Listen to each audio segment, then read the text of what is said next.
On peut y aller? Inch'Allah. Bismillah. أعوذ بالله من الشيطان الرجيم. بسم الله الرحمن الرحيم. إن الحمد لله نحمده ونستعينه ونستغفره ونستهديه ونؤمن به ونتوكل عليه ونثني عليه الخير كله. اللهم لا مانع لما أعطيت ولا معطي لما منعت ولا ينفع ذا الجد منك الجد لا إله إلا أنت.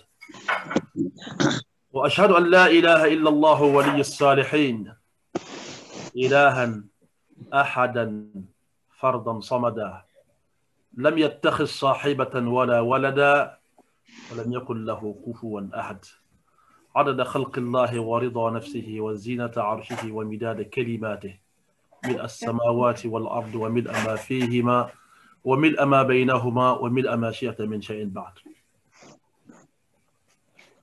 اللهم صل وسلم وبارك على الرحمة المهداة والنعمة المسداة سيدنا وحبيبنا محمد صلى الله عليه وآله وسلم تسليما كثيرا. الحمد لله ثم الحمد لله رب العالمين. Chers musulmans, chères musulmanes, nous sommes dans la 27e nuit, une nuit impaire de Shahr Ramadan. Ça peut être aussi Laylatul Qadr. Oui. Comme je l'ai dit très souvent, l'honnêteté intellectuelle nous oblige à dire ce qui est. Ce n'est pas à dire ce qu'on veut. Quand vous assemblez, vous amassez, vous réunissez tous les hadiths qui ont parlé, n'est-ce pas, de Laylatul Qadr, s'il y a 20 hadiths, vous allez trouver qu'il y a 10 qui parlent Laylatul Qadr, 27e nuit. Oui. Laylatul Qadr, 27e nuit. Même s'il y a des hadiths dans lesquels le prophète sallallahu alayhi wa sallam nous a enseigné, on m'avait montré la nuit de l'estime, Laylatul Qadr, mais je l'ai oublié. Il était sorti, le hadith est chez le Bukhari ou Muslim, c'est un hadith consensuel. Il était sorti, il veut venir expliquer à sa communauté c'était quelle nuit, la nuit des destins ou la nuit de l'estime. Je vous ai dit que Al-Qadr, ce n'est pas le destiné, ce n'est pas la destinée ou le destin. C'est l'estime, c'est le grade, c'est le haut rang. Donc, c'est une grandeur si vous voulez. Il y a une preuve dans le Coran où Allah nous dit وَمَا قَدَّرُ اللَّهَ حَقَّ قَدَرِهِ حَقَّ قَدْرِهِ وَمَا قَدَّرُ اللَّهَ حَقَّ قَدْرِهِ. Ici, je ne peux pas dire qu'ils n'ont pas estimé Allah à sa destinée. Allah n'a pas de destinée. Ici, tu es obligé de dire ils n'ont pas estimé Allah à sa juste valeur. Donc la valeur, l'estime, la grandeur. Cette nuit, quelle est Laylatul Qadr? Allah avait très bien montré au prophète Mohammed sallallahu alayhi wa sallam. Il sort de chez lui, il voudrait venir dire à sa umma, c'était quelle nuit Laylatul Qadr. Mais une fois qu'il sort, il croise deux personnes qui sont en train de se chamailler, une petite bagarre s'éclate entre eux. Le prophète venu s'interposer entre les deux personnes, leur ramener à la raison, le temps de rejoindre les autres sahaba qui l'attendaient, il l'a oublié. Il dit, je suis sorti de chez moi, venir vous enseigner ce que Allah m'avait enseigné, il m'avait montré la nuit du destin, la nuit de l'estime, mais je l'ai oublié. D'accord? Alors, pour celui qui voudrait, ou pour ceux qui voudront l'avoir, qu'il recherche cette nuit-là dans les 10 dernières nuits de mois de Ramadan. Il va dire aussi dans les nuits impaires parmi les 10 dernières nuits des mois de Ramadan. Et il y a des hadiths, les Sahaba ont certifié que le prophète sallallahu alayhi wa sallam les a enseignés en leur disant que c'était la 27e nuit. Est-ce que ces hadiths sont dits avant qu'elles ne soient oubliées ou après Allahu A'lam? Donc, j'ai dit ceci, même si il y a aussi des preuves évidentes, claires et nettes, et la 27e nuit peut être la nuit du destin, il y a aussi d'autres preuves évidentes montrant que ça peut ne pas être la nuit du 27e nuit. Pourquoi? On s'explique. On va aller dans un hadith, cette fois-ci que chez le Bukhari, dans lequel le prophète a fait un mois complet dans la mosquée. Il fait la première décade. Il fait la première décade. 10 jours. Quand il va finir, il pensait qu'il avait la Laylat al-Qadr. Jibril va venir lui dire à Mohammed, sallallahu alayhi wa sallam, c'est encore devant. La nuit que tu recherches, c'est encore devant. Donc, ne t'en bats pas. Il était dans les i'tikaf. Les i'tikaf, c'est des retraites spirituelles. Alors, il va continuer, il va faire la deuxième décade. Quand il va finir, on va dire 19e jour, 20e jour, Jibril va venir encore, ce que tu recherches est encore devant. Maintenant, on va se retrouver 21e nuit pour le matin. Il va expliquer, mon frère Jibril est venu me dire que la nuit qu'on recherche est devant. Ça, c'était la nuit du 20e. Maintenant, la nuit du 21e, il va faire la prière. Seulement, Jibril m'a donné des signes qui vont se réaliser pendant cette nuit-là.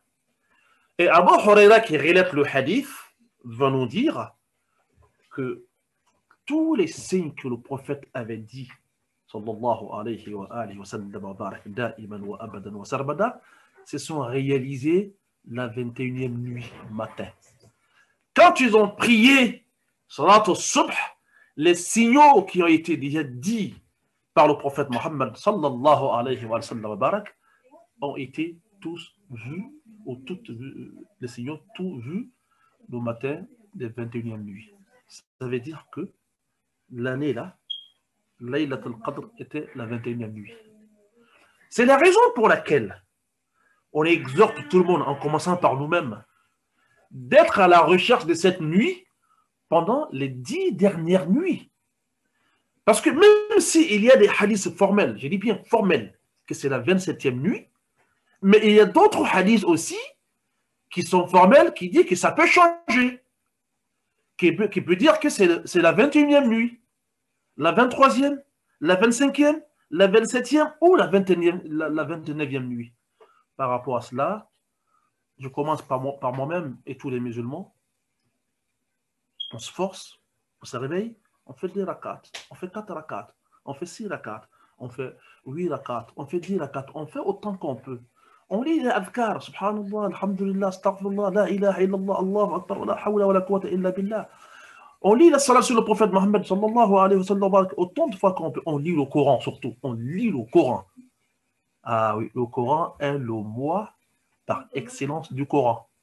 Oui, est le mois du Coran. Donc, pour revenir, le thème est comment consolider les acquis des Ramadans après le Ramadan. Mais on n'est pas encore sorti du Ramadan. C'est la raison pour laquelle j'ai essayé d'abord de parler sur le mois des Ramadans. Une fois qu'on comprend un peu le Ramadan, je pense que ça va nous aider, n'est-ce pas, à rechercher ce que l'on doit consolider après. Mais si on ne connaît pas le Ramadan d'abord, on n'a pas, n'est-ce pas, la foi et le courage de rechercher la nuit du destin, la nuit de l'estime, ça peut tout faucher. Donc, on commence d'abord, n'est-ce pas, par ces données, à 100%. Je l'ai toujours dit et je vais répéter. Le mois de Ramadan nous a été donné pour faciliter notre entrée au paradis. Le mois de Ramadan est pour le musulman un mois de jackpot. Si vous voulez solde. Parce que chaque nuit des mois de Ramadan, Allah a franchi les âmes qui ne vont jamais, mais jamais, jamais rentrer dans l'enfer. Elles sont affranchies, elles vont faire direct au paradis. Fasse Allah que nous soyons parmi ceux-là. Chers musulmans, Alhamdulillah Rabbil Alamin, on a eu le mois de Ramadan. On a jeûné les journées et on a fait la prière la nuit ou les nuits. Ce sont ces deux choses-là. Explicitement, les deux hadiths sont chez le Bukhari ou Muslim. Man sama Ramadana, c'est lui qui jeûne le mois de Ramadan. Imanan, avec foi, croyance et conviction. Ou ihtisaban, et avec un espoir, en espérant que Allah va te pardonner. Allah va te pardonner tout ce que tu avais fait. Ça, c'est celui qui a jeûné. Deuxièmement, celui-là, il ne parle pas de jeûne ici, mais il parle de quoi? Il parle de celui qui fait la prière. Man qama Ramadana, celui qui fait les prières pendant les nuits des Ramadans, imanan, il l'a fait parfois, crainte d'Allah, conviction, il l'a fait aussi avec un espoir, il espère que, avec une grande espérance, il espère que Allah va nous faire entrer au paradis, et là, lui qui gêne et lui qui fait les prières pendant la nuit.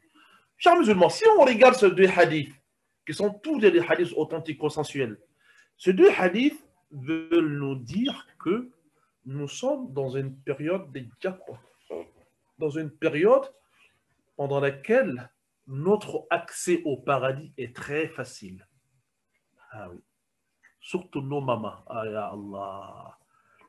Qu'est-ce qu'elles rentrent au paradis pendant ce mois-ci, nos mamans? Allahu Akbar. Ce sont elles qui sont, n'est-ce pas, dans la cuisine.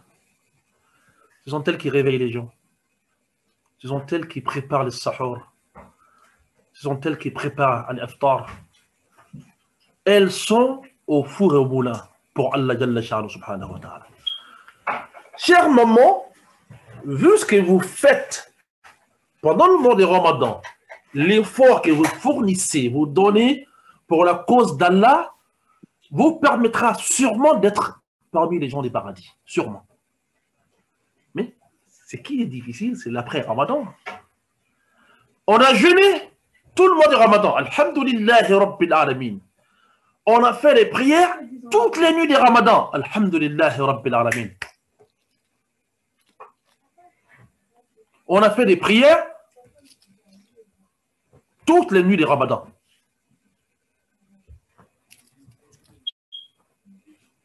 Mais on a jeûné, on a fait de prières, on était concentrés, on était des bons musulmans. On a même essayé d'améliorer nos relations avec les voisins. On était à la hauteur. On était des très bons musulmans, des très très bons musulmans. Les femmes ont été à la hauteur, les hommes ont été à la hauteur. Tout le monde était des bons musulmans pendant le mois de Ramadan. C'est pas là le problème. Le problème va survenir quand le Ramadan partira. Rahil. Il va partir dans des jours là. Nous sommes 27e nuit déjà. Inch'Allah, l'Aïd, soit c'est le mercredi, soit c'est le jeudi. Si le mois n'est pas complet, c'est le mercredi. Si le mois est complet, c'est le jeudi. Mais Shahr Ramadan, qui a fait 30 jours ou 29 jours, on a tout donné à Allah. On a tout consolidé. On a tout, c'est-à-dire tout ce que l'on peut faire pour être des bons musulmans, on les a fait. Oui, on l'a fait. On a fait tout ce qu'on peut faire pour être des bons musulmans. On a partagé avec les autres. On a donné à l'iftar, sous la kéri, on a donné à tout le monde. On a assisté les gens. On a été des braves pendant des mois de Ramadan. Ya Allah, qu'est-ce que c'est bien ces actions. Pendant le mois de Ramadan, nos prières, elles sont 100% assudites. On fait des prières dans les temps pendant le mois de Ramadan. Ya Allah. Pendant le mois de Ramadan, on est clean, on est propre, on est bon dans les prières, dans les zakats, dans tout ce que l'on peut faire pour s'approcher à Allah, Jalla Sha'nuhu subhanahu wa ta'ala. Chers musulmans, mais après le mois de Ramadan, après le mois de Ramadan, qu'est-ce que l'on doit faire pour consolider? Kader, excuse-moi, est-ce que tu peux stopper un peu l'enregistrement? Je vais arracher le téléphone aux enfants. Stop un peu. Donnez-moi le téléphone. Tout le donnez-moi le téléphone. Donnez-moi le téléphone. Voilà. Pendant le mois de Ramadan, on a mis le paquet. On a jeûné les journées. On se levait les nuits, on s'est tenu debout pour, n'est-ce pas, faire des adorations. On a lu le Coran intégralement. D'accord? On a fait des adhkars nuit et jour pour se rapprocher à Allah Jalla Sha'nuhu subhanahu wa ta'ala. Ça, ce sont les acquis. Hein. Wallahi, pendant le Ramadan, même le plus grand vaurien du quartier, il devient l'ami d'Allah Jalla Sha'nuhu subhanahu wa ta'ala. Vous savez pourquoi? Parce qu'il va tout laisser, il va tout délaisser, rien que pour Allah Jalla Sha'nuhu subhanahu wa ta'ala. Alhamdulillahi Rabbil Alamin. Ce n'est pas le plus difficile pendant le Ramadan, c'est l'après-Ramadan. C'est pourquoi la question est, comment le musulman doit consolider les acquis du Ramadan? Pendant le Ramadan, nous sommes amis d'Allah Jalla Sha'nuhu subhanahu wa ta'ala. Nous devenons les amis du Saint-Prophète Mohammed sallallahu alayhi wa sallam. Nous devenons amis de tous les bons musulmans. On jeûne, on prie, on fait la lecture du Coran, on fait tout ce qu'Allah demande. On fait des sadaqat, on assiste des gens, on partage. Alhamdulillah. Mais dès que le Ramadan tourne dos, dès que le Ramadan part, on devient autre personne. Comme si Allah n'existait que pendant le mois de Ramadan. Ya Allah. C'est ce qui est déplorant. Wallah, j'ai dit avec une amertume dans nos cœurs, Wallah, dans le quartier, celui-là même qui avait 10 copines, même plus, chez lui, chez qui les filles rentraient nuit et jour, il en change comme des chemises. Dès que le Ramadan arrive, il devient la personne la plus sérieuse au monde. Oui, regardez dans les quartiers. Je suis né dans un quartier populaire, donc je connais très bien. On est prêt en ce moment, c'est donner à Allah Jalla Sha'nuhu subhanahu wa ta'ala. On est prêt en ce moment, de faire tout pour que Allah soit satisfait de nous. Comment les consolider? Parce que si on arrive à le faire pendant le mois de Ramadan, Alhamdulillahi Rabbil Alamin, c'est pour deux causes. La première, c'est parce que les diables, les shayatun ont été enchaînés pendant le mois de Ramadan. Ça, c'est la première des causes. La deuxième cause, c'est parce qu'on a décidé fermement d'être sérieux, d'être là pour faire ce qu'Allah a demandé. Oui, ce sont ces deux raisons qui font que pendant le mois de Ramadan, les mosquées sont remplies. Pendant le mois de Ramadan, les Jum'ah, on ne les rate plus. Pendant le mois de Ramadan, on se réveille tout le temps pour faire des prières à temps et à heure. Pendant le mois de Ramadan, non seulement on jeûne, mais on prie. Parce que les shayatun, les démons, les diables qui nous soufflent le mal ne sont que enchaînés. Ils n'ont pas la liberté pendant le mois de Ramadan. Deuxièmement, parce que nous-mêmes, on a décidé d'être des bonnes personnes. On a décidé d'effacer nos méfaits qu'on avait déjà commis avant. Aujourd'hui, on veut être, n'est-ce pas, des personnes qui seront à la hauteur. chers musulmans. Juste après le mois de Ramadan, les démons, les diables seront libérés. Ils viendront commencer ce qu'ils ont. Ils viendront continuer ce qu'ils ont commencé. Mettre les humains sur le mauvais chemin.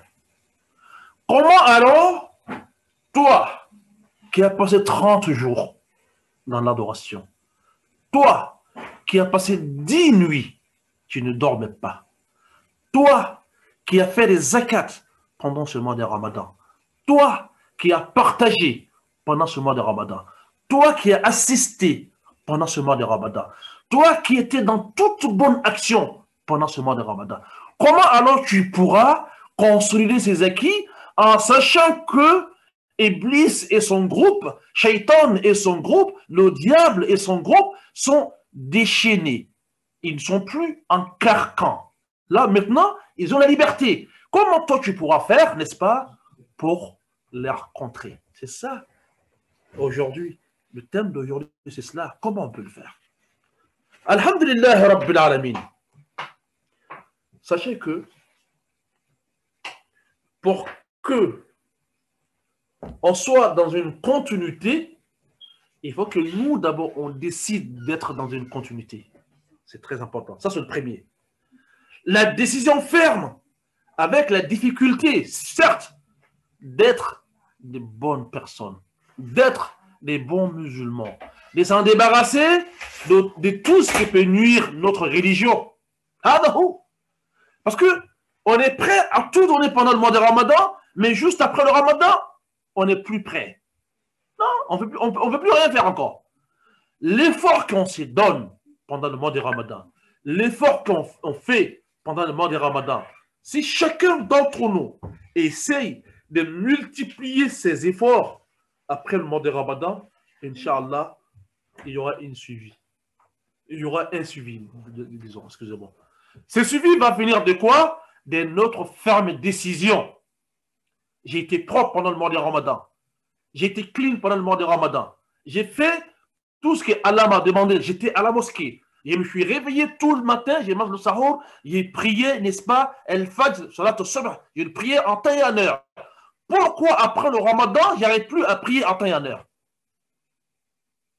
Il faut que je décide. Moi qui priais tous les jours à 5 heures, il faut que je décide à partir de maintenant, toutes mes prières du matin, de subh, je le ferai à temps et en heure. Non. Pour consolider les acquis de Ramadan, d'abord, il faut décider. Parce que très souvent, nous, on décide d'être bien pendant le mois de Ramadan. Mais juste après le Ramadan, on décide de ne pas être bien. Parce qu'on croit très souvent que Allah n'existe que par le mois de Ramadan. Allahu Akbar. Allah est là, il sera là, il n'a jamais été absent. Jamais. C'est pourquoi le jour du décès du saint prophète Mohammed sallallahu alayhi wa sallam barak, Omar ibn al-Khattab, qui n'avait pas accepté la mort de saint prophète Mohammed sallallahu alayhi wa sallam, disait que c'est lui-même qui va, n'est-ce pas, dire que Allah, que le prophète Mohammed sallallahu alayhi wa sallam est décédé, il va lui couper la tête.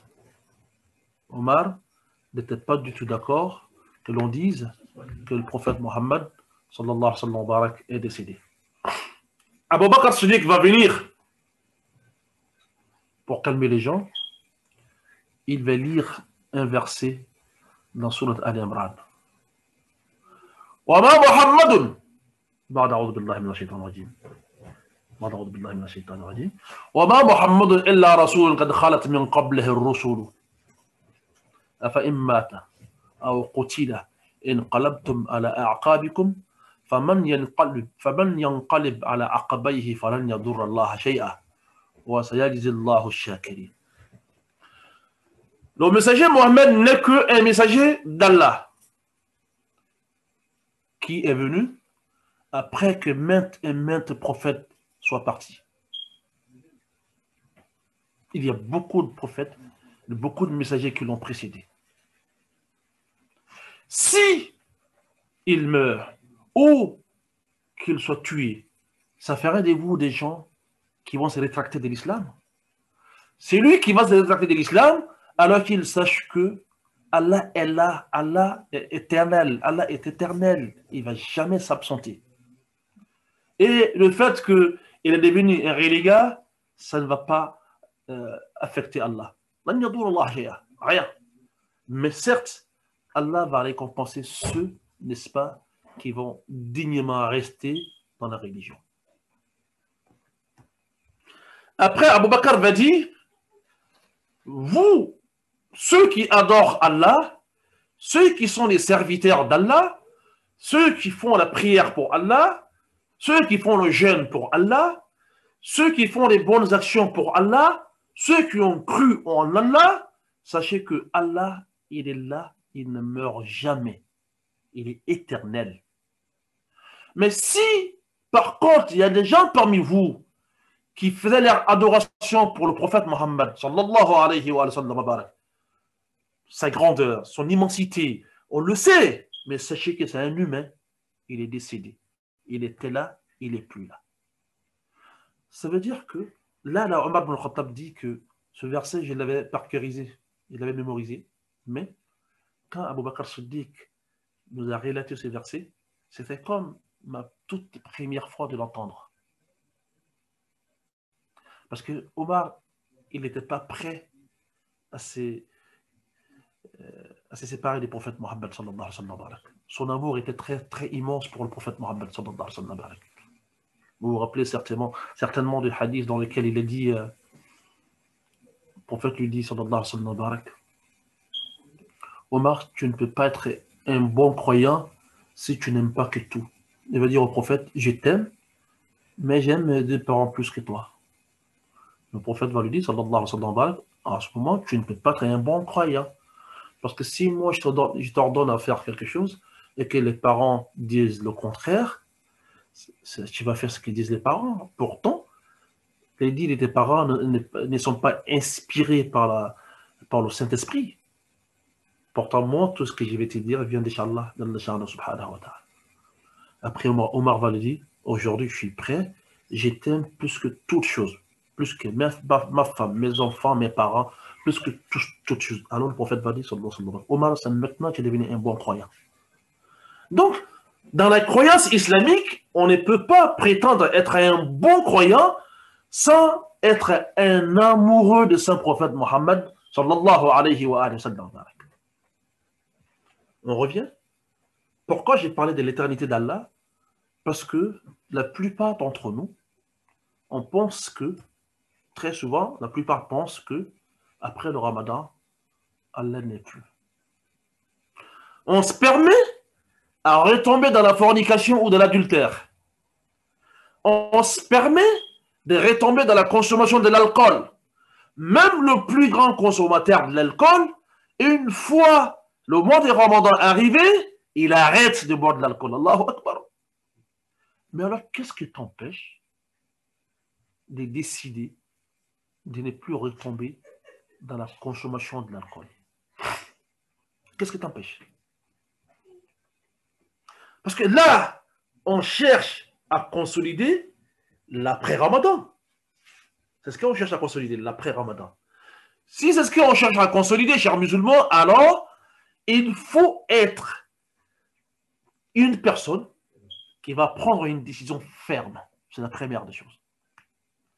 Deuxièmement, il faut être aussi une personne qui va vouloir accepter de faire la plupart des choses qu'il faisait pendant le mois de Ramadan. Parce que le mois de Ramadan n'est pas un mois sacré, mais c'est un mois béni. Mais pendant la bénédiction du mois de Ramadan, on n'a jamais manqué une prière à la mosquée. Oui, c'est très important. Pendant la bénédiction des mois de Ramadan, on a toujours accepté de partager. Mais pourquoi le Ramadan fini, on ne peut plus partager? Pourquoi le Ramadan, une fois Ramadan fini, on ne part plus à la mosquée? Pourquoi une fois le Ramadan fini, on ne fait plus la prière du Fajr? Pourquoi une fois le Ramadan fini, on ne jeûne plus?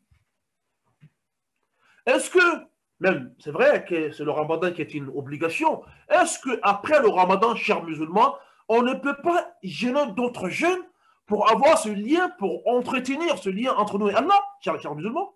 Si on peut le faire. Chers musulmanes, si tu t'es levé, tu t'es réveillé le matin, tu as réveillé ta famille, c'est toi qui t'es réveillé la première depuis 3 heures du matin, c'est toi qui as préparé, c'est toi qui as fait tout cela. Pourquoi juste après le ramadan, tu sors des paradis et tu te retrouves dans l'enfer? Pourquoi? Si tu as eu ces courages-là, si tu as été au four au moulin, si tu as pu lire le Coran, n'est-ce pas? Tu as pu faire les jeûnes, si tu as pu faire les qiyam al-layl, les prières, at-tarawih ou tahajjud, tu as pu faire tout ça. Pourquoi juste après le ramadan, tu retombes encore dans des mauvais caractères, des mauvais comportements, lesquels étaient tes amis avant? Tu as fait 1 mois, il n'y a pas eu de médisance. Tu as fait 1 mois de très bons comportements. Tu as fait 1 mois, tu n'écoutais même pas la musique.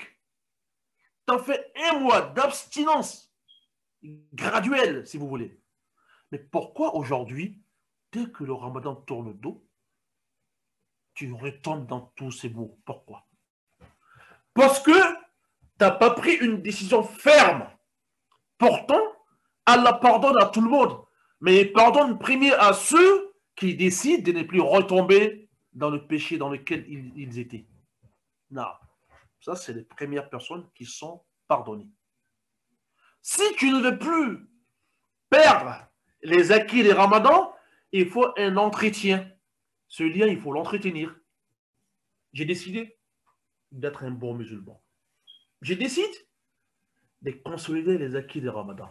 Pour cela, je vais me débrouiller très souvent. Je vais jeûner le lundi, je vais jeûner les jeudis. Parmi tant d'autres. Je vais me débrouiller tous les mois. Je vais faire le jeûne de 3 jours. Ayam al-Bid, 13e, 14e et 15e jour des mois lunaires. Si je n'ai pas la force de faire tout ça, je jeûne un lundi, je laisse le jeudi, je laisse au milieu du mois, je jeûne les 3 jours. C'est-à-dire, il faut entretenir ce lien pour ne pas que ça se casse. Parce que, wallah, pendant le mois de Ramadan, on est très proche d'Allah, wallah. Même le plus grand malfaiteur, il arrête tout. C'est une décision. Parce que, n'oubliez pas, même si le diable est enchaîné, même si Shaitan est enchaîné, n'oubliez pas que en nous, il y a un diable en nous qui est, n'est-ce pas, un nafs. C'est la raison pour laquelle le prophète Mohammed sallallahu alayhi wa sallam disait chaque fois A'udhu billahi min sharri nafsi. Allah, je demande ta protection contre le mal de mon âme. L'âme incite à faire du mal. Oui, l'âme n'est jamais rassasiée. Et oui, l'âme désire toujours, elle est désireuse, toujours. Elle voudrait, elle voudrait, elle voudrait. En sachant que quand tu l'éduques un peu, quand tu lui dis un peu, dans ton éducation, tu lui dis que tu dois te suffire avec le peu que Allah t'a donné, ça peut arranger sa vie d'ici-bas et l'au-delà. Oui. On ne peut jamais tous devenir des milliardaires. On veut tous être des milliardaires, mais on ne pourra jamais tous devenir des milliardaires. Il faut éduquer ton âme. Tu voudras, oui, mais avec la permission d'Allah. Si Allah ne te les a pas donnés, tu ne pourras jamais les avoir. Donc, tu ne feras jamais des choses interdites pour avoir ces choses-là. Tu resteras toujours dans la limite de l'islam. On voudra tous avoir le bonheur, avoir le confort, avoir l'aisance, avoir la santé, avoir tout ce que l'on peut avoir pour avoir une meilleure vie dans la vie d'ici-bas. Mais est-ce qu'on a tout ça? Là. Parce que tout ça se trouve dans la main d'Allah. Tout ça, c'est l'œuvre d'Allah subhanahu wa ta'ala. Alors, après le Ramadan, on est dans l'obligation de combattre notre propre âme. Parce qu'elle nous incite à faire du mal.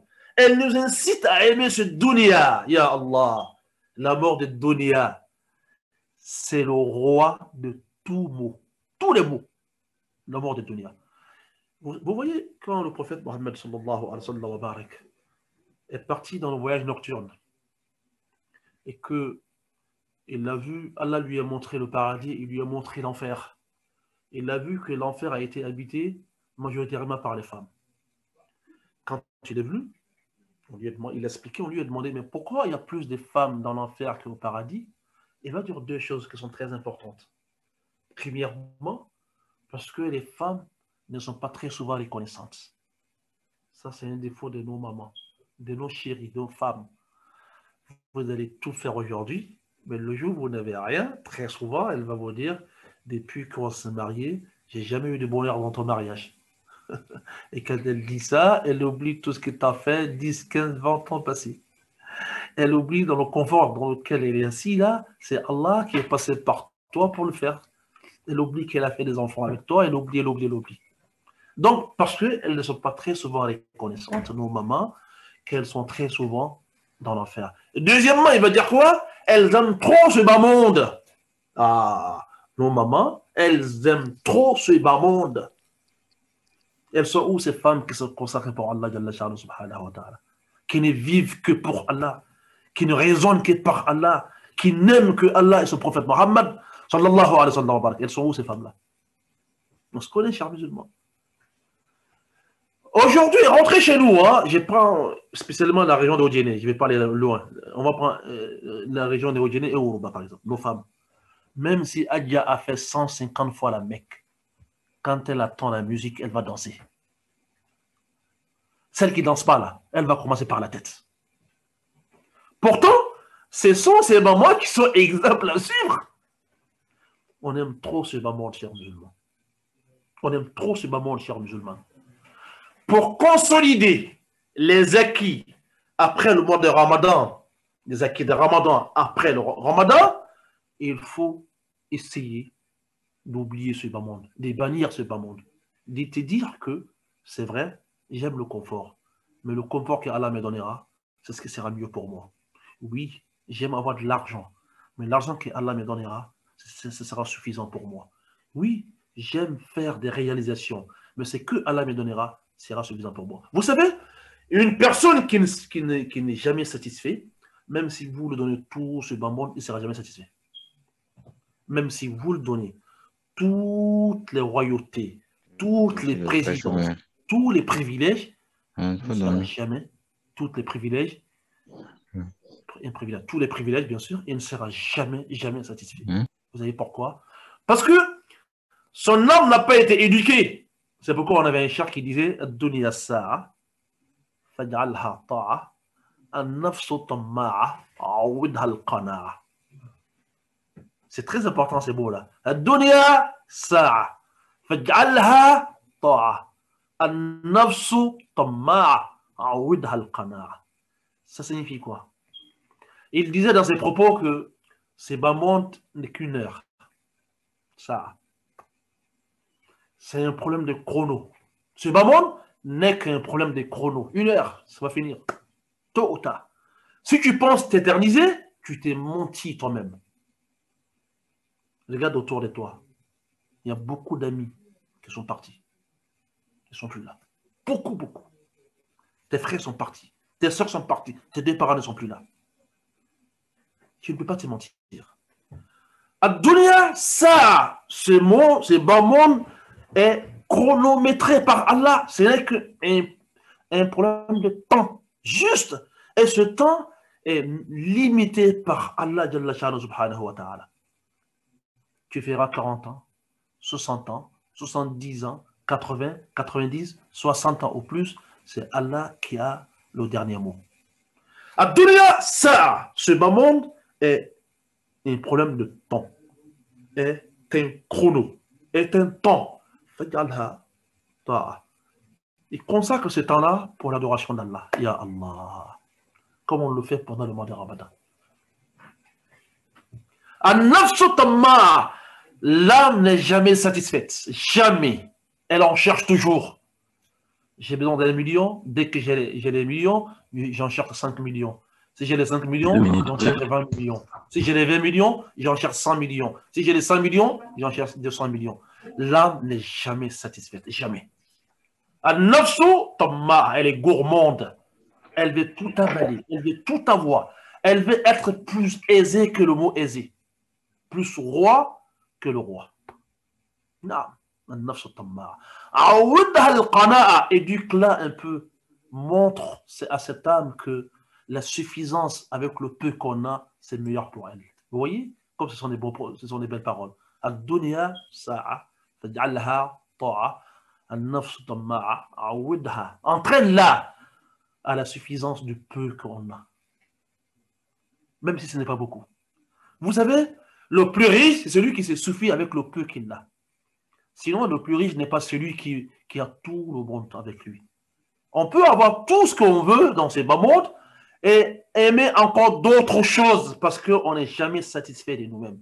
Donc, pour consolider les acquis des ramadans, on a commencé d'abord par décider une décision ferme de ne plus retomber dans les harams qu'on faisait. Une décision ferme d'être dans la lignée des ramadans. Une décision ferme de faire des prières à temps et en heure. Oui, parce qu'on le faisait pendant le mois de Ramadan. Une décision ferme d'essayer de jeûner par mois, les 3 jours, ou par semaine, une fois, 2 fois, lundi et jeudi. Parce que ce sont les sunnahs que faisait le saint prophète Mohammed, sallallahu alayhi wa sallam. Après, il faut entretenir ce lien-là.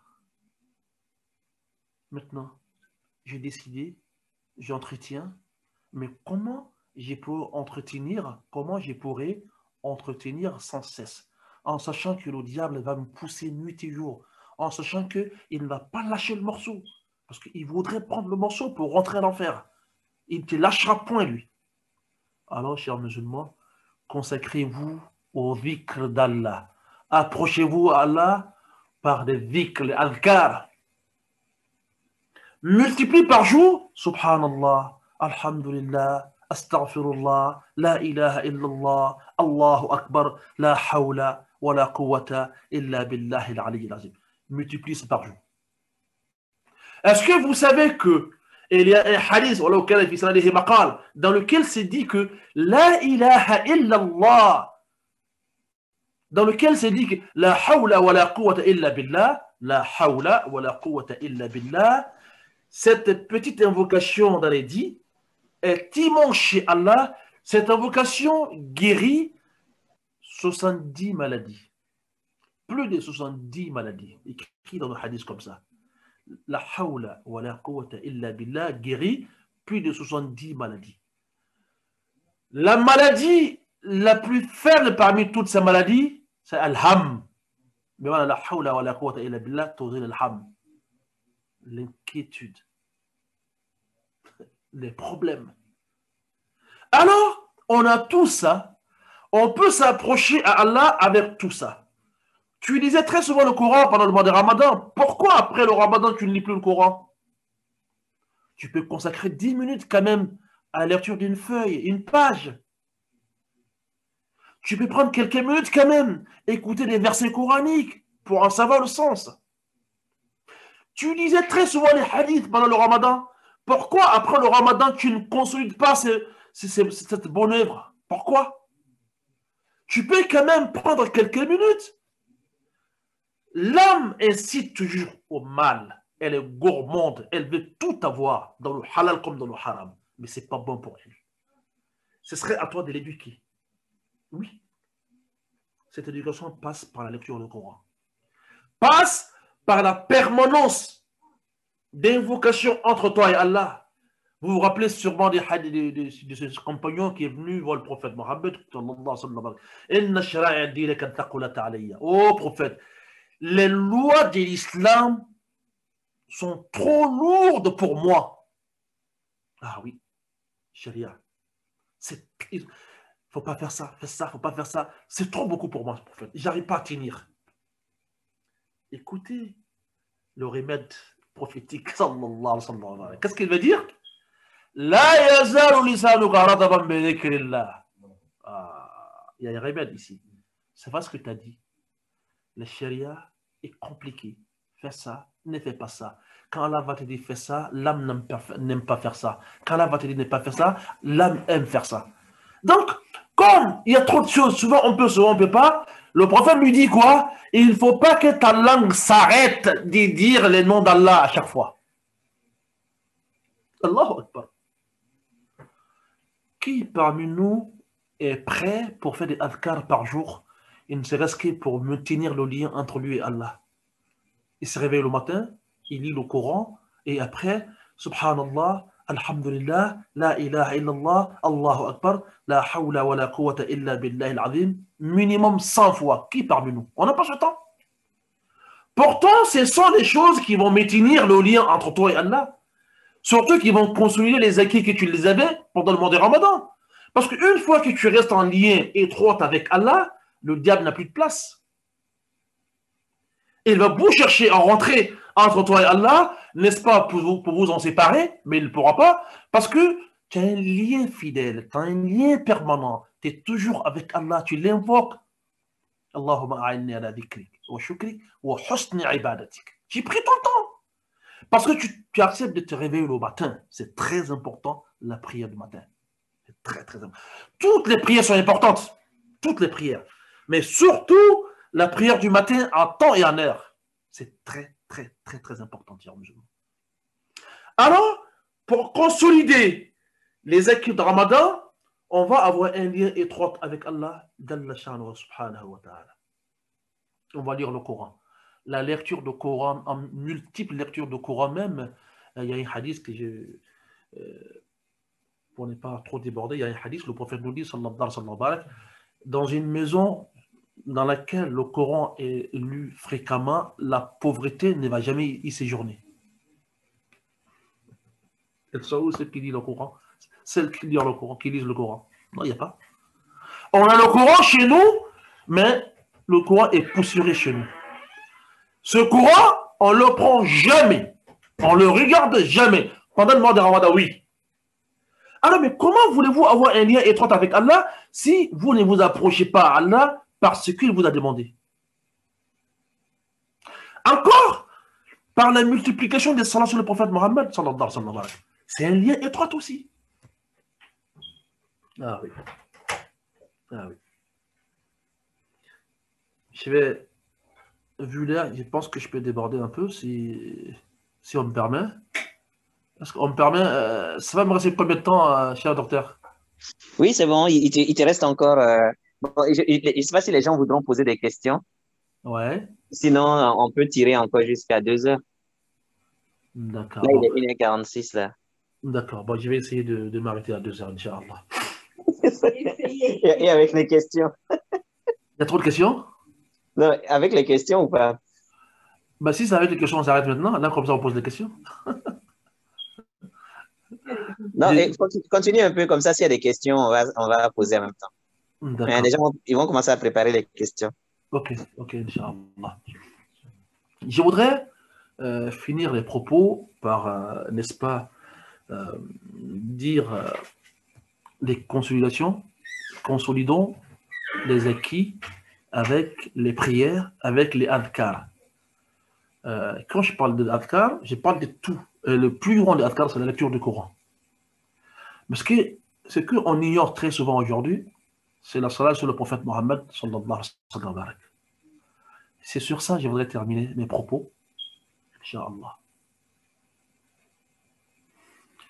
À Bagdad, un jour, il y a un commerçant qui, n'est-ce pas, a fait faillite. Donc, il a été voir d'autres commerçants pour en prêter de l'argent.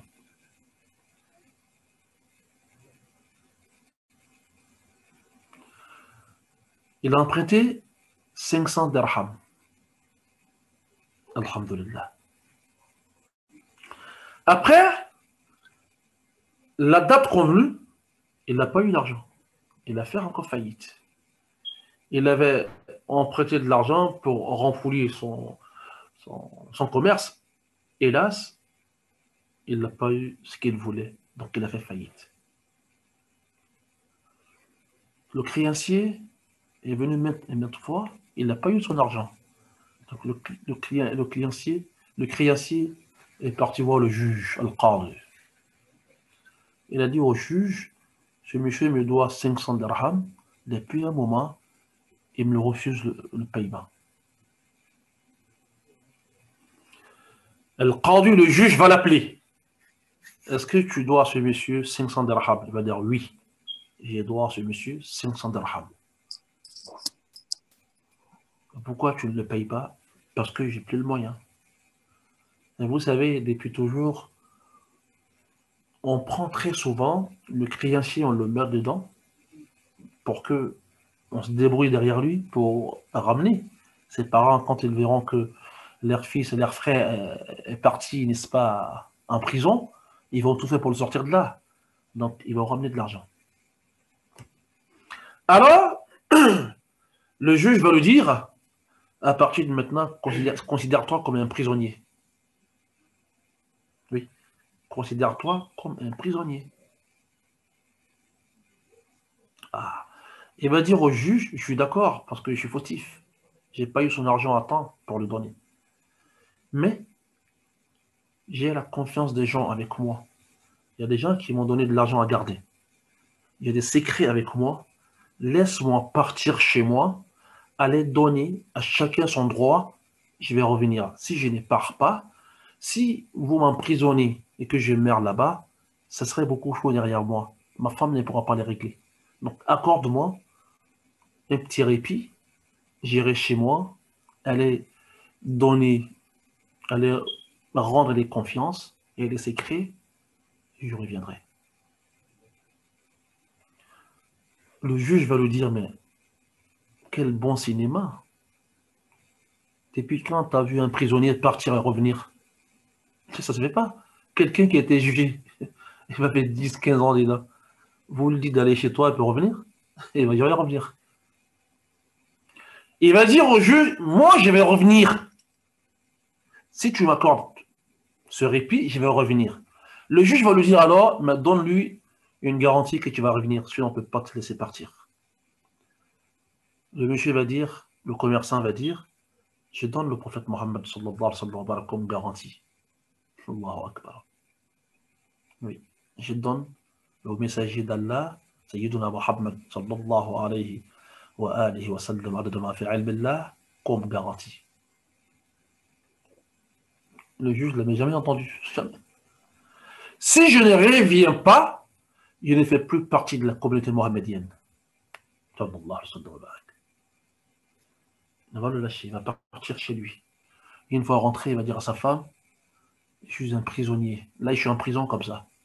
On m'a donné juste un petit moment de venir régler des problèmes derrière moi et partir. Sa femme va dire alors, un prisonnier qui est dehors, qui rentre chez lui, qu'est-ce que tu as fait pour que tu puisses venir chez toi? Il va dire à sa femme, j'ai donné le prophète Mohammed sallallahu alayhi wa sallam comme garantie. Sa femme va dire, alhamdulillah, rabbil alamin. Comme c'est Mohammed t'a donné comme garantie, Sayyiduna Mohammed sallallahu alayhi wa sallam barak da'iban wa abadan sarmada. Alors aujourd'hui, on ne dort pas aujourd'hui. On va multiplier la salat sur le prophète Mohammed sallallahu alayhi wa sallam jusqu'à le matin. La salat, wallah, ne les néglige pas. Ne néglige pas le salat sur le prophète Mohammed sallallahu alayhi wa sallam. Même si tu peux en faire dans la journée que 100 fois, fais-le. Si tu ne peux pas coller les 100 fois, fais 10 fois après chaque prière. Ça te fait 100 fois. Ça te fait 50 fois, excusez-moi. Ou 20 fois chaque prière, ça te fait 100 fois. Le monsieur et sa femme vont passer toute la nuit dans le salat. Allahumma salli wa sallim wa barik ala sayyidina Muhammad. Allahumma salli ala sayyidina Muhammad wa sallim. Allahumma salli wa sallim wa barik ala sayyidina Muhammad wa alihi. Ils vont faire toute la nuit en train de faire la salat et la salam et la baraka sur le saint prophète Muhammad sallallahu alayhi wa alihi wa sallam wa barak. Da'iban wa abadan wa sarmada. Il va dormir. Étant en plein dhikr, il va dormir. Quand il va somnoler, il verra le prophète Mohammed sallallahu alayhi wa sallam dans le songe qui va lui dire, s'il fait matin, va voir le wali sur le gouverneur, tu lui demandes de donner les 500 dirhams pour toi pour aller rembourser la dette et dis-lui que j'essaierai sa garantie d'entrer au paradis. Il ne va pas te croire. Dis-lui que tu as deux signes. Le premier signe, c'est que chaque nuit avant de dormir, il fait 1000 fois la salat sur moi. Il ne dort jamais sans faire Allahumma salli wa sallim wa barik ala sayyidina Muhammad adada ma fi ilmillah. 1000 fois. Mais dis-lui que, la deuxième preuve, dis-lui que la nuit passée, il en a fait, il s'est trompé. Il ne sait plus s'il a fait 1000 ou pas, mais Allah me l'a rendu 1000 intact comme il le fait très souvent. Le matin, le monsieur se précipite, il va aller voir le gouverneur. Il explique au gouverneur, je suis venu te voir parce que j'ai vu le prophète Mohammed sallallahu alayhi wa sallam en songe. Parce que le prophète dit, quand tu me vois en songe, tu m'as vu en réalité. J'ai vu le prophète Mohammed sallallahu alayhi wa sallam en songe. Il me dit de te dire, tu as remboursé ma dette 500 dirhams, il sera garanti de ton entrée au paradis. Le monsieur va dire, prophète, qu'est-ce que pour que c'est vrai? Il dit, il m'a donné deux choses. La première des choses, depuis un long moment, tu fais 1000 fois la salat sur le prophète chaque nuit. La deuxième des choses, la nuit dernière, tu l'as fait, mais tu ne sais plus combien de fois tu l'as fait. L'ombre est un peu mélangée sur toi. Donc, il te dit que Allah lui a donné les 1000 intacts comme tu le fais très souvent.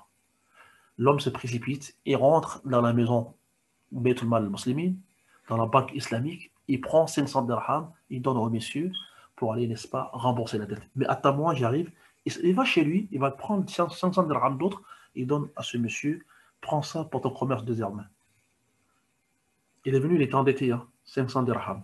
Là, il vient d'avoir 1000 dirhams. 500 dirhams pour payer la dette, 500 dirhams pour lui-même, pour recommencer son commerce. Après, cher musulman, il va quitter là-bas avec les 1000 dirhams. Il va arriver chez le qadi, chez le juge, qui l'a déjà condamné. La sentence est déjà là. Il va aller en prison.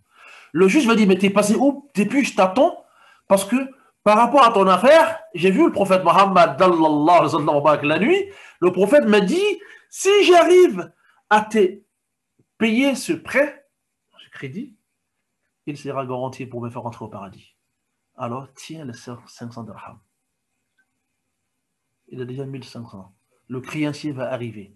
Le créancier va dire pareil, j'ai vu le prophète Mohammed sallallahu alayhi wa sallam la nuit, en songe, et il me dit, si je te pardonne les 500 dirhams, il sera garanti pour me faire entrer au paradis. Alors moi, je te pardonne les 500 dirhams, mais en plus de ça, tiens 500 autres dirhams, pour commencer ton commerce. Il est venu endetté de 1000 dirhams, oui, astaghfirullah, de 500 dirhams, il est venu endetté de 500 dirhams, et il rentre chez lui, il n'a plus de dette parce que le monsieur lui est pardonné, mais il a 2000 dirhams avec lui grâce au salat qu'il avait fait sur le prophète Mohammed sallallahu alayhi wa sallam. Donc, il faut consolider ces liens-là par les dhikr, par les lectures de Coran, par des nawafil, par des prières surrogatoires, par toute bonne action pour rester toujours intact comme on a été pendant le mois de Ramadan. هذا والسلام عليكم ورحمة الله وبركاته. عليكم السلام ورحمة الله وبركاته. Merci beaucoup, Imam. Il y a une question ici, je ne sais pas. Voilà, la question dit quelle est la meilleure version de la salat à la Nabi?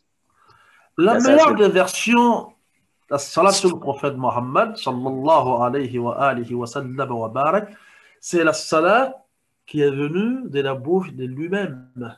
Sallallahu alayhi wa sallam wa barak. Et quand Allah dit dans le Coran, dans Surat Al-Ahzab, les coalisés, Inna Allah wa malaikatahu yusalluna ala nabi, Ya ayyuhalladhina amanu, sallu alayhi wa sallimu taslima. Quand il dit ça, moi, Allah et mes anges, nous faisons la salat sur le prophète Mohammed, sallallahu alayhi wa sallam, et vous qui avez cru, n'arrêtez pas alors, faites salat sur le prophète et la salutation. Maintenant, les sahaba sont venus dire, mais prophète, on sait comment faire la salutation sur toi. Assalamu alayka ya Rasulallah. On sait. Mais on ne sait pas comment faire la salat. Pourtant, Allah nous fait une combinaison ici.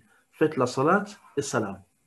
Comment on fait la salat? Le prophète va dire alors, dites Allahumma salli ala Muhammad wa ala ali Muhammad kama sallayta ala Ibrahim wa ala ali Ibrahim wa barik ala Muhammad wa ala ali Muhammad kama barakta ala Ibrahim wa ala ali Ibrahim fil alamin innaka hamidun majid. La salat qui contient le nom d'Ibrahim, c'est ce qu'on appelle la salat al-Ibrahimiyya. Chez nous, c'est la version la plus authentique de salat. Aucune version n'est interdite. Il faut être clair, comme je vous le dis très souvent, l'honnêteté intellectuelle nous oblige à dire les choses comme on l'a vu. Aucune des versions n'est interdite. Mais souvent, très souvent, les savants ne désirent pas dire des versions que l'on dit, que l'on dise que ces versions sont plus mieux que les versions prophétiques. Ah, s'il y a une version, quelqu'un qui est venu après, il dit sa version est plus authentique que la version du prophète Mohammed, sallallahu alayhi wa sallam, les savants se méfient très souvent de cela. Donc, la version, ce hadith, il est venu en moins 30 à 40. Il y en a, il va mettre salat Allahumma salli wa sallim wa barik ala Muhammad wa ala ali Muhammad kama sallaita wa sallamta wa barakta ala Ibrahim wa ala ali Ibrahim fil alamin innaka hamidun majid. Donc, en tout cas, la salat dans laquelle il y a le nom d'Ibrahim, qu'on appelle la salat al-Ibrahimiyya, c'est la version authentique, parce que c'est la version qui est venue du saint prophète Mohammed, sallallahu alayhi wa sallam. Après, les autres versions ne sont pas interdites si on ne pense pas qu'elles sont mieux que la version qu'a dit le prophète Mohammed, alayhi wa alayhi salatu wa salam. Je pense que la question a été répondue. On est à 2 heures pile poil. Est-ce qu'il y a encore quelques questions? Non, c'est fini, il n'y a plus de questions. Hein. Docteur, tu veux me faire veiller avec toi. Pourtant, moi, j'ai fait des prières là. Non, on va prendre juste une ou deux questions seulement. Encore? Non, s'il n'y a pas d'autres. Ah, j'espère que personne ne dort. Hein? Ah, attends, il y a une question dans le groupe là. Entre le zikr et la lecture du Coran, quel est le plus méritoire? Certaines personnes privilégient beaucoup le zikr, notamment les tidjanites. Bon, je veux pas attaquer mes frères tidjanites, hein, même si je ne suis pas tidjanite. Sans aucune ambiguïté, la lecture du Coran est plus méritoire que tout zikr. Sans aucune ambiguïté. Le prophète nous enseigne, alayhi wa alayhi salatu wa salam wa baraka, en disant, celui-là même qui arrive à lire une seule lettre du Coran a 10 récompenses. Une seule lettre. Quand je dis Al-A, c'est une lettre. Al-Hamdu, on a déjà 8 lettres. Al-Hamdu, 6 lettres. Après, il va dire, je ne dis pas que Alf Lam Mim est une lettre, mais c'est 3 lettres. Donc, quand je dis Alf Lam Mim, j'ai déjà 30 récompenses. Après, il va dire, en sachant que Allah est capable d'en faire des récompenses qu'il veut. C'est-à-dire qu'après 30, il peut en faire 300, il peut en faire 3000, il peut en faire 3 milliards. C'est dans le Coran, ça. Les adhkars sont très bien. C'est pourquoi j'ai dit ici, la personne a bien remarqué, je lui ai dit qu'il n'y a pas de dhikr qui sera dans le plus haut gradé que le Coran. Chez nous, sur le Coran, tout ce que tu vas faire comme des dhikr sont tes propos, mes propos, le propos prophétique. Pourtant, le Coran est les paroles d'Allah subhanahu wa ta'ala. Incriées. La parole sacrée. Son adoration seulement, c'est une adoration. Sa lecture seulement est une adoration. Donc, la lecture du Coran est le premier rang des dhikr. Il fait partie des dhikr, hein? Il est le premier rang.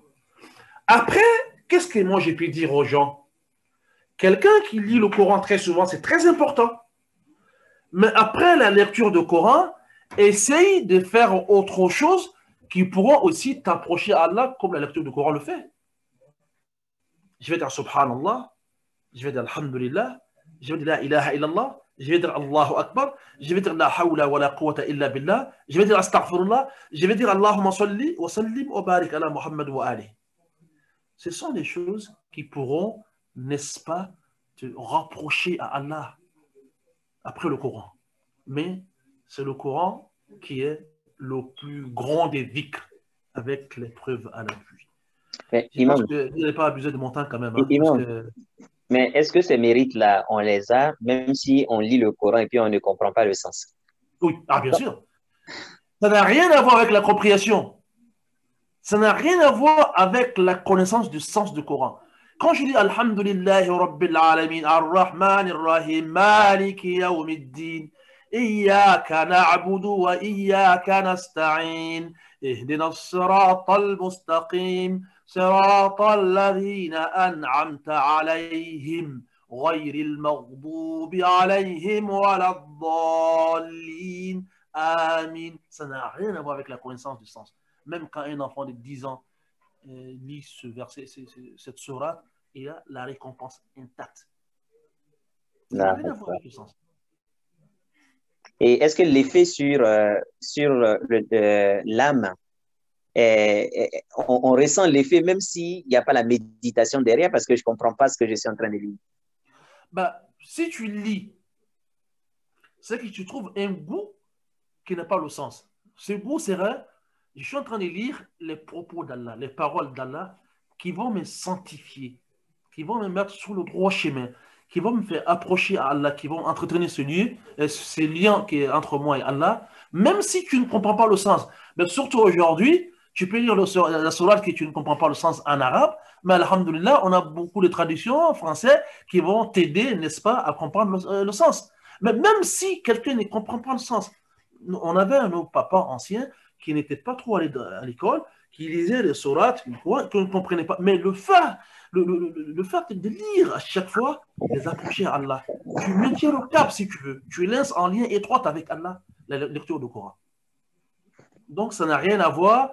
Je comprends le sens, je ne comprends pas. Mais pour quelqu'un qui comprend le sens, ça va avoir plus d'impact de la méditation que toi qui ne comprends pas le sens, sauf si tu t'aides avec une tradition à côté. Je pense qu'on va arrêter là, parce que Kader, il ne va pas arrêter. Donc, non, la transition est bonne, parce que là, la dernière partie qui nous reste, c'est partie maintenant sur le Coran. Voilà, donc apprenez le Coran et multipliez. Moi, toute ma famille est réveillée ici. On va commencer à faire des rakats, à faire des doigts pour tout le monde. Que Allah nous donne cette nuit, Laylatul Qadr. Amin, amin. Si Allah nous donne cette nuit-là, c'est le jackpot. Amin. Imagine-toi 83 années, 4 mois. Allahu Akbar. Si tu as plus que ça, hein, parce que Laylatul Qadr, khayr. Quelqu'un qui a Laylatul Qadr, il a fait une adoration plus méritoire que quelqu'un qui a adoré Allah pendant 83 années et 4 mois. Ya Allah, imagine-toi, tu l'as fait 10 fois, tu l'as fait 20 fois, tu as déjà plus de 1660 années d'adoration. Ya Allah, on doit se consacrer. C'est la raison pour laquelle le prophète, sa communauté sera la plus nombreuse dans le paradis. Oui, il dit dans les hadiths, les rangées de paradis, c'est 120 rangées. 80 viendra de ma communauté. Ya Allah. Ya Allah. 120 rangées dans le paradis, 80 viendra de ma communauté. Subhanallah. Ya Rabbi, ij'alna minhum, Allahumma ij'alna minhum. 80 rangées viendront, n'est-ce pas, de ma communauté. Ya Allah. qu'à face de nous les habitants des paradis. Amen. وما تسمعونه واستغفر الله الجليل لي ولكم ولسائر المسلمين فاستغفروه انه هو الغفور الرحيم. السلام عليكم ورحمه الله وبركاته. Tu vas nous faire tes doigts quand même, comme c'est. On sait jamais. Ah, ya Rabbal Alamin. Kada, il va pas me lâcher. Hein? La famille est pressée, attention, tu t'abuses pas quand même. Bon. أعوذ بالله من الشيطان الرجيم بسم الله الرحمن الرحيم. اللهم اهدنا فيمن هديت وعافنا فيمن عافيت وتولنا فيمن توليت وبارك لنا فيما أعطيت وقنا وأصرف عنا شر ما قضيت إنك تقضي بالحق ولا يقضى عليك إنه لا يضل من واليت ولا يعز من عاديت تباركت ربنا وتعاليت فلك الحمد على ما قضيت ولك الشكر على ما أنعمت أستغفرك اللهم وأتوب إليك. ربنا آتنا في الدنيا حسنة وفي الآخرة حسنة وقنا عذاب الدنيا وقنا عذاب النار وأدخلنا الجنة مع الأبرار يا آمين. عزيز يا حكيم يا رب العالمين. ربنا لا تزغ قلوبنا بعد إذ هديتنا وهب لنا من لدنك رحمة إنك أنت الوهاب.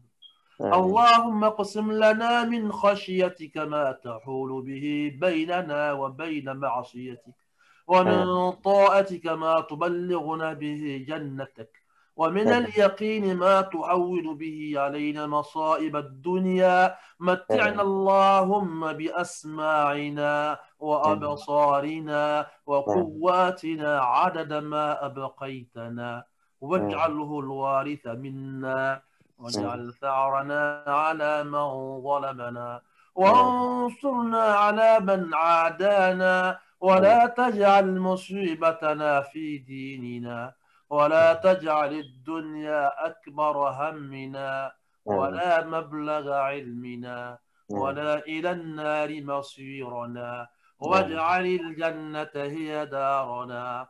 اللهم إنك عفو تحب العفو فاعف عنا. اللهم إنك عفو تحب العفو فاعف عنا. اللهم إنك عفو تحب العفو فاعف عنا. اللهم إنك عفو تحب العفو فاعف عنا. لا إله إلا أنت سبحانك إنا كنا من الظالمين. لا إله إلا أنت سبحانك إنا كنا من الظالمين. لا إله إلا أنت سبحانك إنا كنا من الظالمين.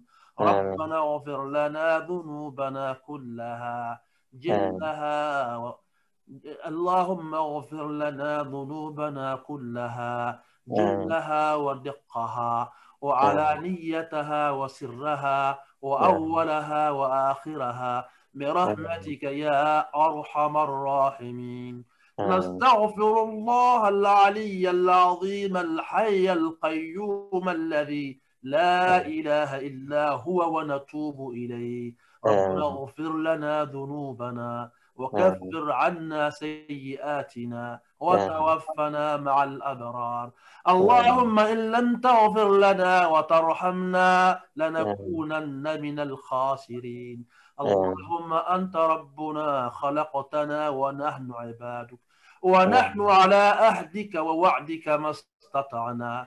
نعوذ بك من شر ما صنعنا. نبوء لك بنعمتك علينا ونبوء بذنوبنا، فاغفر لنا ذنوبنا كلها، فإن لم تغفر لنا وترحمنا لنكونن من الخاسرين. اللهم فرج هم المهمومين ونفذ كرب المكروبين وأقض الدين عن المدينين ويسر أمرنا وأمر المسلمين، عصرنا وعصر المسلمين. اللهم يا فارج الهم كاشف الغم مجيب دعوة المضطرين رحمن الدنيا والآخرة ورحيمهما، أنت ترحمنا فارحمنا بقضاء حوائجنا رحمة تغنين بها عن رحمة من سواك. اللهم أنت خلقتنا وأنت تهدينا وأنت تطعمنا وأنت تسقينا وأنت تميتنا وأنت تحيينا وأنت على كل شيء قدير. اللهم رحمتك نرجو فلا تكلنا إلى أنفسنا طرفة عين ولا أقل من ذلك، وأصلح لنا شأننا كله. لا إله إلا أنت نستغفرك ونتوب إليك. اللهم إنك عفو تحب العفو فاعف عنا. اللهم صل وسلم وبارك على سيدنا محمد وعلى آل سيدنا محمد، كما صليت وسلمت وباركت على سيدنا إبراهيم وعلى آمين. آل سيدنا إبراهيم عدد آمين. خلقك ورضا نفسك وزينة عرشك ومداد كلماتك. آمين. اللهم صل وسلم وبارك على سيدنا محمد وآله عدد ما في علم الله. اللهم صل وسلم وبارك على سيدنا محمد وآله عدد ما وسع علمك. آمين. اللهم صل وسلم وبارك على سيدنا محمد عدد خلقك ورضا نفسك وزينة عرشك ومداد كلماتك. ملء آمين. السماوات وملء الأرض وملء ما فيهما وملء ما بينهما وملء ما شئت من شيء بعد. اللهم صل وسلم وبارك على سيدنا محمد دائما وأبدا وسرمدا، والحمد لله رب العالمين. Amis, ya Rabbi. Amin, amin. Bon, groupe, je vous aime beaucoup, hein, mais je suis obligé de vous quitter. Assalamu alaikum wa rahmatullah. Wa alaikum salam wa rahmatullah wa barakatuh. Merci beaucoup, Inch'Allah.